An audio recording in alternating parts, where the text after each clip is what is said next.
Okay. 10.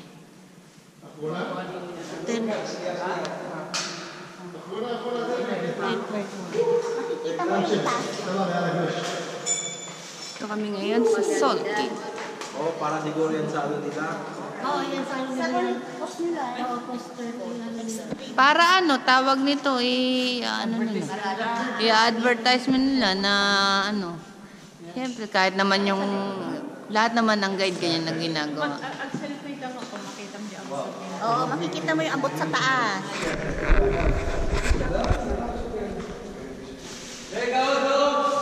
Excuse me lang, sisa.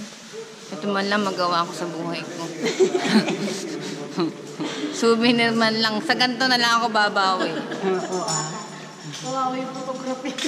Nakakadalawang punta na ako dito. Hanggang ganito lang ako. Diba?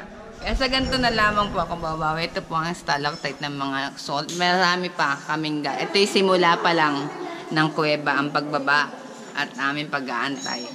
Ngayon kami gagawin sa dako puroon. Tagalog. At kami pupunta doon. Budel. Yes, quickly as possible.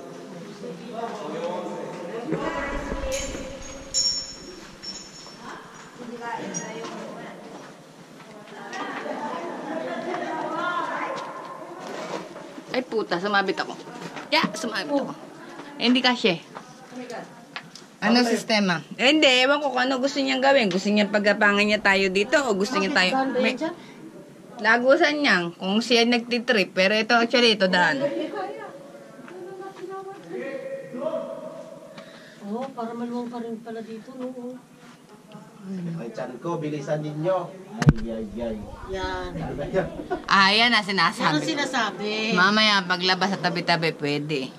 Pero sa ngayon dito ay hindi pwede. Labas at tabi-tabi, labas at kalsada na.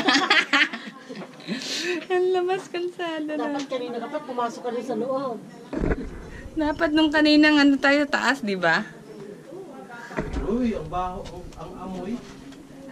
Parang Clorox, ano? Circulate. Ayan, asin siya, oh. Hindi, kapag ano ka dito ako mag-CCR, ang amoy circulate. Ayan, oh, asin. Ay, oo, hindi lalabas. Oh. Titigam, ano niya, nabili mo, paano siya na forma ng ganito? Kung ano sa tawag dito, kung malinis itong ano. Kitang-kitang kasi nito. Malinis naman siya. Hindi, may mga putik-putik siya. Kasi sa ano yan. Pero ito dito, nililali ka dito. Titigan mo to, asin siya, oh. Dito, pag akit mo dito. Ayan siya, asin siya, oh. Ayan, oh. Diba? Ha? Asin siya, diba? Okay. Dito tayo papasok. Pero hindi kasi akong guide. Kaya nga, tayo natin siya. Kasi baka gusto niya palusutin kayo dyan. Oo, kailangan nating gumapang. Dapat kasi nauna siya. Ano ba sabi niya? Hindi ako wala akong phobia sa yung mga malilit na pero napupobia ako kasi kung hindi ako kakasya. Yun lang, may stuck. Kakasya ka. Hindi kakasya yan. Si Rex kasing katawan mo. Si Rex mas malaki sa'yo. Oo.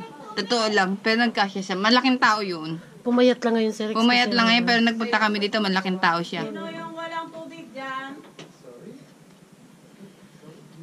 Patay mo na pala mamaya.